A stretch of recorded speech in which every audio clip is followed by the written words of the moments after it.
시장에서 놓쳐서는 안 될 이슈에 대해서 심도 깊은 도움 말씀 들어보겠습니다. 박세진의 진짜 전략, 오늘 이 시간 유한타증권 금융센터 선능지점의 박세진 지점장과 함께하겠습니다. 어서 오세요. 네, 안녕하세요. 네. 시장에 여러 가지 이슈가 지금 혼재되어 있는 상황입니다. 시장 일단 크게 보자면은 미중 간의 무역 협상만 하더라도 기대감도 있고 약간의 불안감도 있고 전반적인 시장 분위기가 좀 그런 것 같아요. 네.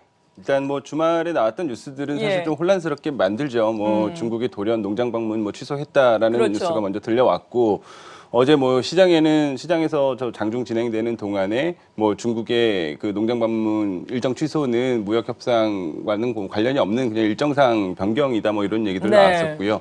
어쨌든 뭐 시장에서 이제 기대고 있는 또 가장 중요한 이벤트를 보고 있는 쪽이 다음 달 초에 당연히 예정돼 있는 그 미중 고위급 협상에 대한 부분에 대해서 포커스가 맞춰져 있기 때문에 뭐 늘 저희가 지금까지 약 2년 동안에 같은 패턴을 반복을 했지 않습니까?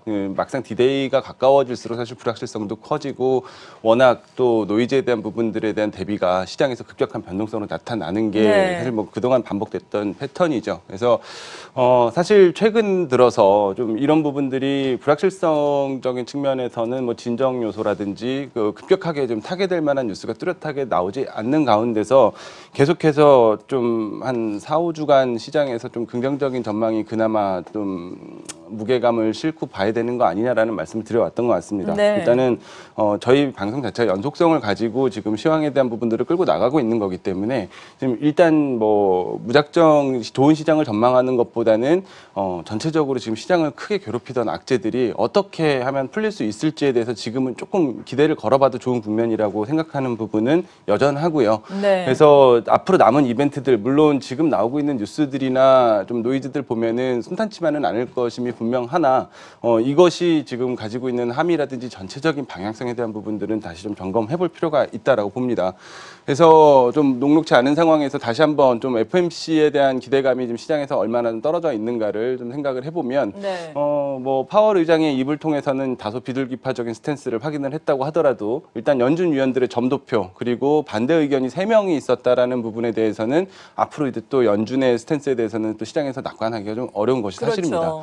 특히 뭐 지난번에 한 달 전에 자료를 말씀드렸던 적이 있었던 것 같은데 과거 한 2년치 정도 2017년도 이후에 그 FOMC의 회의록을 보면 반대 의견이 가장 높았던 적이 2번이에요. 그것도 딱 2번입니다. 2년 동안 FOMC 중에서.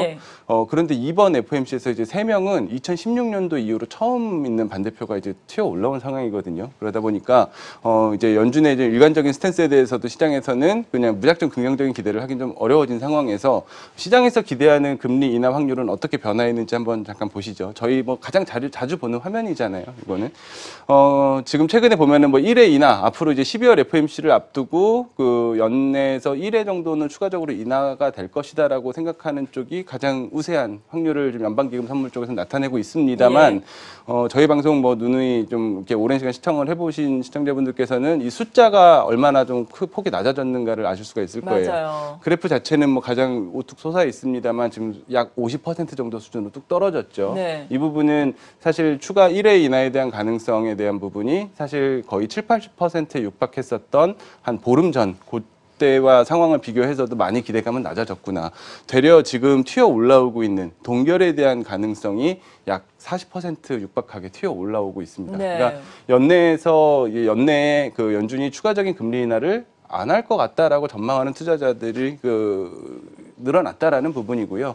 사실 조금 더 구체적인 자료를 보면 내년 4월까지 금리 인상이 없을 거야라고 전망하는 투자자 비중은 20% 가까이가 되거든요. 그러다 보니까 일각에서 지금 8월, 7월 어려운 시장을 좀 겪으면서 일단은 시장의 기대는 급진적인 미중 간의 전격 협의에 대한 부분들보다는 어느 정도 경기 침체에 대한 예방 차원에서 연준과 ECB를 통한 이제 글로벌 그 주요 정책은행들이 추가적인 양적 완화 스탠스를 강하게 좀 피력을 해주면서 시장을 안정시켜 줄 거야라는 기대감이 좀 앞섰던 만큼 이런 부분들에 대한 기대감이 조금 빠진다라는 부분들은 사실 다른 이제 변수에 대한 의존도와 변동성을 높이는 요인이 되겠죠.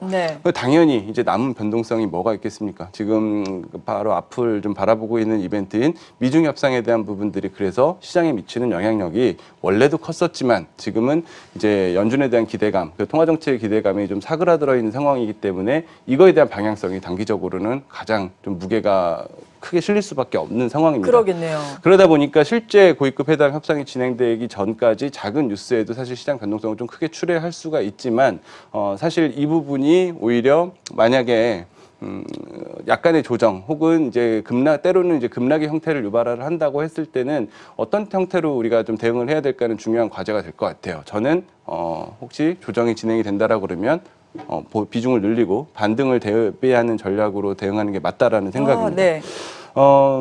일단은 뭐 그동안 행복회로라는 표현을 요새 들어서 자주 쓰고 있는데 예. 실제로 최근에 한 달간의 성적표를 보면은 약간의 그 행복회로가 현실화되는 그런 느낌도 약간은 받는 것 같아요. 우리나라가 좀 괜찮았네요. 그렇죠. 사실 이런 그림은 되게 오랜만인 것 같습니다. 만년 한 2년 정도를 글로벌 대비해서 제일 수익률 꼴찌 그리고 그렇죠. 하락률은 1등 뭐 이런 시기를 계속 겪다 보니까 만성적으로 이제 글로벌 시장이 반등하는 구간 그리고 심지어 뭐 미국과 일부 국가들은 신고가권을 타진하는 구간에서도 우리는 아직 사실 뭐 갈 길이 요원한 건 맞아요. 네. 하지만 최근 이제 8월 중순부터 9월까지 넘어오면서 만들어준 시장의 강도는 그동안 우리가 만성적으로 대한민국은 좀 어렵다라고 봤었던 부분에 비해서 또 의외로 또 빨리 튀어 올라오는 흐름들이 있었다라는 거죠.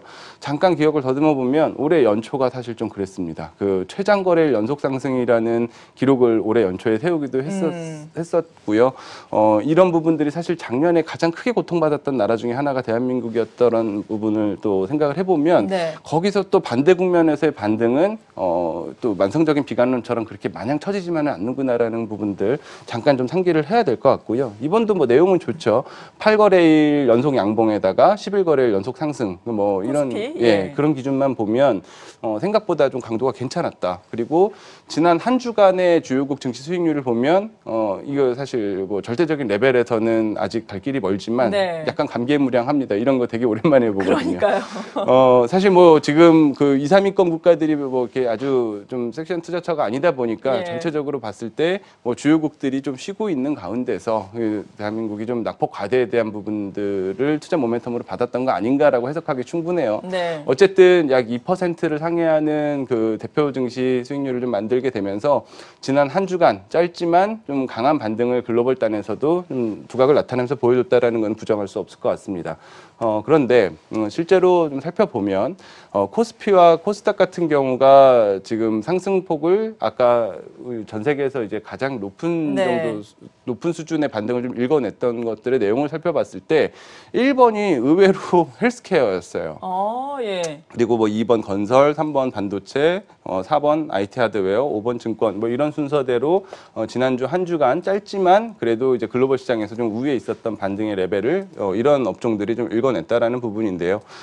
뉴스들 어제 이제 저녁부터 많이들 보셨겠지만 일단 그 헬릭스메스의 그 삼상 탑라인 임상 실패에 대한 부분들 지금 뭐 전망이 좀 불투명해진 상황에서 오늘 헬스케어 업종 전반적으로 좀 큰 변동성에 노출이 될 수밖에 없다라는 부분이 사실 지난주 그리고 이번 그 최근의 반등을 좀 단독 주도는 아니었지만 어느 정도 그래도 큰 영향력을 좀 행사했었던 헬스케어를 좀 빼고 봐야 된다라는 측면에서 걱정을 좀 많이 하실 것 같습니다. 네. 그래서 앞서도 말씀드렸지만 일단은 통화 정책에 대한 기대값은 지금 엄청나게 낮아져 있는 상황이에요. 좀 아주 달궈졌던 부분들이 빠르게 또 식어가고 있는 과정에서 공은 미중 무역 협상에 넘어가 있는 상황이고 이런 부분들이 뭐 순탄하게 해결될 거라고 기대하는 투자자들은 많지는 않은 상황이지만 의외로 그런 이제 혼조된 뉴스를 바라보는 그 지금의 시기를 거치면서 한국 시장의 체력이 사실 이게 뭐 단순 낙폭 과대에 따른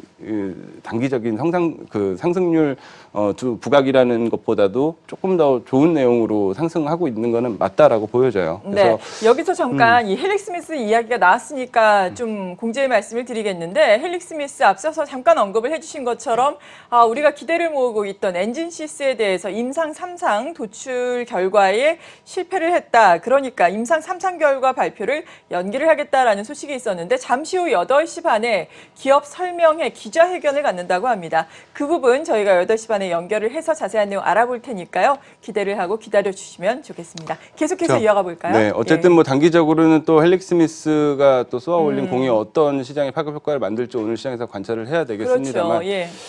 전체적으로 또 어제 시장 살펴보면은 삼성바이오로직스 관련 또 조사설 착수, 뭐 조사 착수설, 뭐 이런 이야기들부터 해서 바이오 쪽에 좀 부정적인 기류들이 또 추가적으로 감지가 됐던 것도 사실이에요. 네.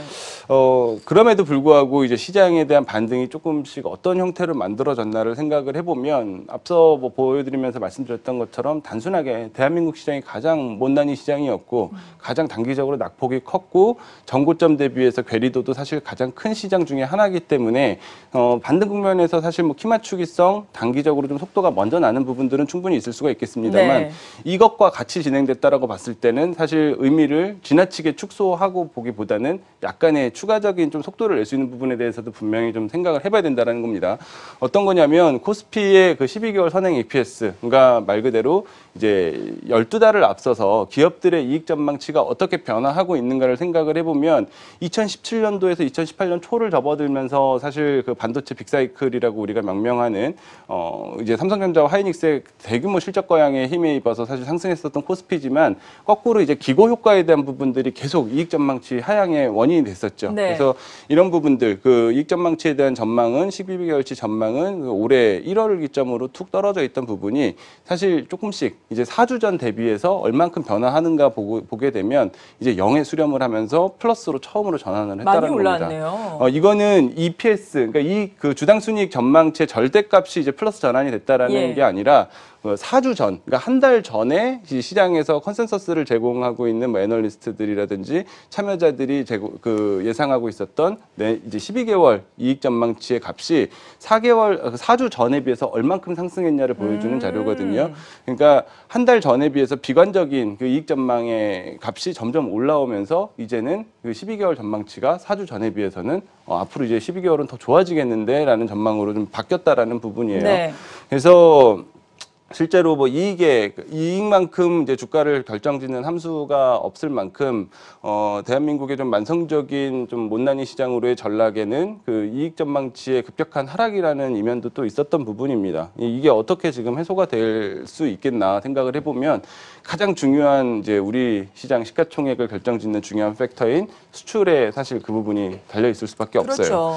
지난주 같은 경우에도 이제 오랜만에 약 그 3개월 만에 수출 물가가 플러스 전환을 했던 부분, 그리고 반도체 수출 물가는 13개월 만에 플러스 전환을 했던 부분에 대해서 말씀을 드렸는데 지금 아직까지 전체적인 수출 증가율을 살펴보면 8월까지 집계된 수출 데이터는 사실 전혀 좀 행복하지 못한 데이터입니다. 네. 하지만 이번 달 9월 10일까지 집계된 수출 데이터가 전년 대비해서 플러스 7.6%, 그러면 올해 들어서 처음으로 플러스 전환이 된 값이거든요. 그래서 일단은 중순까지의 값이 이제 조만간 발표가 될 거기 때문에 중순까지의 값을 또 봐야 될 거고, 전체적인 9월 수출 동향에 대한 부분들이 최근 들어서 좀 어색하게 주요 시장 대비해서 좀 반등폭이 빨랐었던 대한민국 상승에 좀 어느 정도 당위성을 제공해줄 가능성을 기대를 해봐야 된다.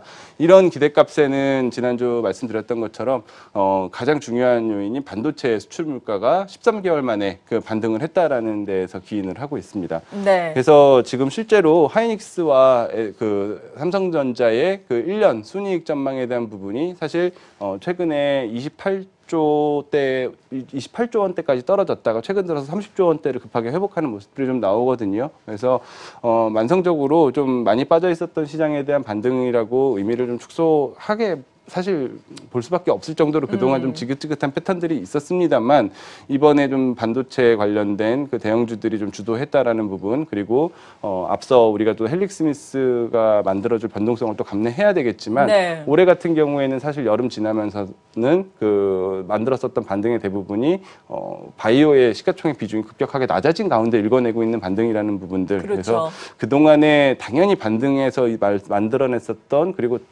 당연히 반등식 국면에서 볼 수밖에 없었던 그런 패턴에서는 조금 달라지고 있다라는 데 저는 약간 의미를 두고 싶어요. 네, 정말 우리 경제의 뭐 동력이라고 할 수 있는 것이 수출이고 수출에서 큰 부분을 차지하고 있는 것이 절대적인 것이 어떻게 보면 반도체다 보니까 반도체 업황이 이렇게 좀 나아지고 있다라는 점이 상당히 우리 주식 시장에도 긍정적인 호재가 되고 있습니다. 이에 따라서 반도체 탑2, 이 삼성전자, SK 하이닉스가 이끌면서 우리 시장 정말 오랜만에 글로벌 증시 부진한 가운데 지난주 주간 수익률이 세계에서 가장 좋았다라고 말씀을 해주셨는데 그래도 또 이걸 바꿔서 생각해 보자면 코스피가 11거래일 연속 올랐으니까 상승에 대한 피로도는 있을 수 있잖아요. 이러한 부분은 어떻게 극복을 해나갈까요? 부담감이 있죠. 그리고 지금 그 각 증권, 그 국가별 증시의 좀 피로감 역시 사실 네. 절대적인 레벨 측면에서 봤을 때도 많이 쌓여 있는 것이 맞아요. 맞습니다. 뭐 미국도 당연히 뭐 정고점 앞두고 당연히 이런 피로감들이 쌓여 있는 상황이고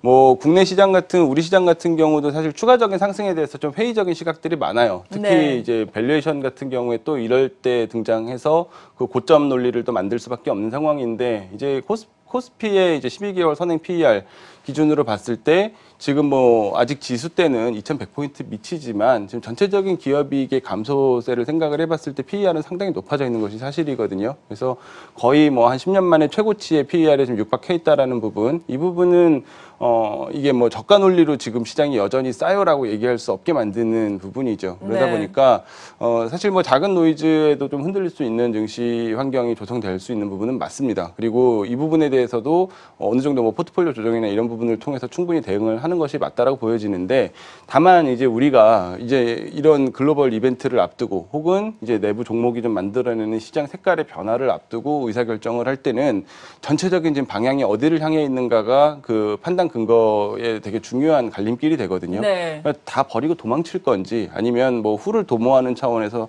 현금 비중을 확 높여놓을 건지 혹은 이제 지금까지 이제 완전히 시장 반등에 대한 그 의심을 조금 약간의 매수 여력으로 남겨놓았다라면 이번 기회에 추가적인 그 매수 동참을 더 추가적으로 진행을 할 건지 이런 부분에 대한 근거가 된다라는 거죠. 여기서 보면 저는 이제 코스피 EPS 같은 경우가 지금 오랜만에 반등을 하면서 여기에 맞춰서 올라오는 시장의 반등이었다라는 부분은 거듭 말씀드리지만 사실 좀 간과하고 보다 보면은 의외로 좀 이제 부정적으로 시장을 보는 가운데서 얼마 지나면 또 의외로 또 시장 레벨이 훅 올라 있는 그런 환경에 도래할 가능성이 높다라고 생각을 합니다. 네. 그래서 지금부터 일어나고 있는 반등은 그 색깔과 좀 성격에 대해서 면밀하게 좀 봐야 된다라고 보고요. 다만 우리 시장 같은 경우가 사실 7, 8월 동안 가장 글로벌 단에서 괴로운 시간을 좀 보냈다라고 그렇죠. 볼 수가 있기 때문에 색깔에 대한 부분들, 반등이 진행될 때 어떤 식으로 진행될까에 대한 부분들도 염두를 해야 돼요. 모두가 행복하게 만들어주는 시장의 반등은 사실 나오기 어려운 구조라는 점은 인정을 해야 될 것 같고요. 네. 연말을 앞두고 있다 보니까 지금 또 헬릭 스미스의 이슈가 코스닥 전체를 좀 흔들 가능성이 높아진 가운데서 지난주에는 그런 말씀을 또 드렸어요. 그 일부 그 애널리스트의 그 선행 매매 관련된 또 조사가 한창 진행됐었지 않습니까? 있었죠. 예. 이런 부분들이 사실 개별 종목에 대한 매수세를 제한을 시킬 수 있는 사실 어떻게 보면 악재죠. 시장 외부 그렇죠. 요인이자 악재인데 이게 또 공교롭게 연말 가까워지면서 갑자기 튀어나왔다라는 부분 그리고 연말은 2010년도 이후로 봤을 때 양도세 부과 이슈 때문에 개인 투자자들의 이제 주식 그 매수에 대한 강도가 가장 약해지는 맞아요. 오히려 1조 원 이상 지금까지 10년 평균으로 보면 코스피 코스닥 양시장에서 매도로 대응을 했었던 그 계절적인 특성이 있습니다. 네. 이게 이제 올해도 이제 내년으로 넘어가면서 양도세 부과 기준이 이제 허들이 낮아지는 그런 상황에서 또 만났기 때문에 이 매도가 사실 많이 올라 있는 종목들 그리고 그동안 좀 탄탄했었던 개별 종목 위주로는 피해갈 수 없는 이슈로 또 나올 수 있다라고 보는 지금의 시점에서 이런 좀 개별 종목 투심에 악영향을 미칠 수 있는 이 변수들이 자꾸 튀어나온다라는 것은 시장의 부담이 맞다라고 보여지고요. 네. 다만 이제 말씀드렸던 것처럼 전체적으로 이익에 대한 회복 그리고 아직은 미약하지만 조금씩 시그널을 보내고 있는 글로벌 경기 반등에 대한 기대로 어느 정도 방향성을 타진하고 포트폴리오를 짠다라 그러면 이 그림을 좀 기억을 하실 필요가 있을 것 같습니다. 네, 업종 수익률이네요. 코스피 대비해서 업종 수익률인데요. 일단은 지금까지 우리가 앞서 그림에서도 잠깐 봤었지만 이 반등폭 자체는 차트만 보면 되게 가팔라 보여요. 예. 근데 아마 최근에 시장에서 이 반등폭, 그러니까 8월에 급락을 되돌릴 만한 시장의 반등이 나왔음에도 불구하고 계좌 상태라든지 전체적인 연간 수익률 기준에서 봤을 때는 이마만큼의 반등세가 전체적으로 투자자들한테 리워드로 돌아가지 않았다라는 거는 그럴 모두가 수 공감을 있죠. 하실 겁니다. 예. 앞으로도 이런 성격의 반등이 좀 진행될 가능성이 높다라고 보고요. 다만 이제 8월부터 그러니까 7월 24일부터 8월 26일 우리 시장이 가장 힘들었던 한 달일 겁니다. 올해 들어서 그 국면에서 사실 이제 가장 많이 빠진 업종들을 생각을 해보면 건강관리, 철강, 은행, 디스플레이 이 원으로 표시된 부분들이 이 가장 힘들었던 기간에 많이 빠졌던 종목들이고요. 네. 그리고 8월 26일 조금부터 이제 조금씩 시장이 이제 반등의 모습을 만들어 가기 시작했었던 시점부터 최근 한 달까지의 수익률을 살펴보면 이제 막대 그래프로 표시된 부분이 이제 이런 업종들이죠. 그런데 우리가 흔히 이제 낙폭과대가 메꿔지는 그 반등의 성격이라는 국면을 크게 1차와 2차 반등을 좀 생각을 해본다고 그랬을 때는 1차 반등은 낙폭과대 업종에 대한 우선적인 반등의 순환매가 먼저 시작되는 특성이 있습니다. 네. 늘 경험을 해왔어요. 많이 빠진 업종들 그리고 단기적으로 폭락했었던 그리고 손바뀜이 크게 일어났었던 업종 위주로 반등을 하는 게 일반적인 시장 반등의 성질이라는 점을 생각을 해보면 네. 지금까지 진행됐었던 이제 되돌림의 성격은 낙폭과대주들의 순환매 성격으로 진행됐던 그 코드가 좀 강하다. 그러다 네. 보니까 뭐 건강과 수익률 상위도 많이 빠졌던 쪽들에서 많이 나올 수밖에 없었던 부분이라고 하면 자 이제 2080포인트를 육박하는 지수 구간대 뭐 혹자는 이제 여기서 지수 상승 탄력이 제한될 수밖에 없는 자리다라고 얘기할 만큼 부담스러운 국면에서 좋아진다면 어떤 쪽이 좋아질 수 있을까? 원래 강했던 쪽이 더 좋아지는 특성으로 이제부터는 시장을 봐야 된다는 겁니다. 네. 그러니까 우리가 가장 힘들었었던 구간에서도 꿋꿋이 시장 대비해서 그나마 좀 좋은 모습으로 선방을 했었던 업종들 어떤 게 있나요? 뭐 조선, 반도체. 노란색 부분이요. 그렇습니다. 예. 이 플러스 값을 이 어려운 시기에도 시장 대비해서 만들어냈던 업종들이거든요. 네. 이 업종들도 사실 전체적인 최근에 시장 강세 국면에서는 같이 동참을 했었습니다만 사실 반등폭 자체는 많이 빠졌던 쪽이 더 컸었던 것이 사실이라면 지금부터는 원래 그 어려운 국면을 또 잘 버텼었던 쪽들이 추가 상승을 진행할 가능성이 높다. 이게 일반적으로 어려운 고를 만들고 2차 반등을 진행하는 시장의 일반적인 특성이기 때문입니다. 그래서 생각해보면 우리가 가장 힘든 구간 동안에도 시장 대비해서 잘 버텼던 업종들 조선, 반도체, IT 하드웨어 그리고 기계와 호텔, 레저 정도까지 이 정도가 이제 어느 정도 낙폭과대에 대한 순환매 사이클이 한 차례 정도 마무리가 되는 과정이라고 보여진다면 네. 추가적인 상승에 대한 동력은 이들 업종에서 나올 가능성이 높다라고 보여지고요. 특히 앞서 말씀드렸던 것처럼 헬스케어의 부재 그리고 전체적인 개별 종목에 대한 투심이 악화될 수 있는 계절적인 시즌에 돌입한다라는 측면에서 이쪽으로의 쏠림 현상이 더 강해지는 시장에 그런 색깔의 반등이 추가적으로 나온다라고 하면 그렇게 전개되지 않을까라고 생각이 듭니다. 네, 지금 상승에 대한 피로감이 더해지고 있는 시장 조정이 나온다면은 그래도 중장기적으로는 긍정적으로 볼 수 있다라고 말씀해 주시면서 관심 가질 만한 업종에 대해서까지 꼽아주셨는데 마지막으로 오늘 장 전략으로 정리를 좀 해주시죠. 네, 전체적으로 뭐 드렸던 말씀들 좀 정리를 해드리면 네. FOMC에 대한 기대, 그 전체적인 통화정책 방향에 대한 기대는 시장 참여자들 많이 낮아져 있는 상황입니다. 이게 낮아져 있다라는 거는 사실 이제 앞으로 또 시장의 단기적인 큰 변동성을 야기할 수 있는 이벤트인 미중 고위급 협상에 대한 의존도 그리고 거기에 따른 변동성이 더 확대될 수밖에 없는 시점이고요. 네. 당연히 그 이벤트 디데이가 오기 전까지 추가적으로 오고 가는 작은 노이즈들에도 시장의 변동성은 나올 수가 있겠습니다만 전체적으로 스몰딜이라도 좀 만들어내야 되는 이제 당위성들이 커져 있는 지금의 시장이기 때문에 이런 부분들 너무 좀 그동안에 우리가 양치기 소년한테 당했었던 그 과거의 아픈 기억들만 보고 부정적으로 대응하기보다는 조금 좋아질 수 있는 국면에 대해서도 염두를 하고 지금부터는 좀 보자라는 말씀 연속적으로 드리는 상황입니다.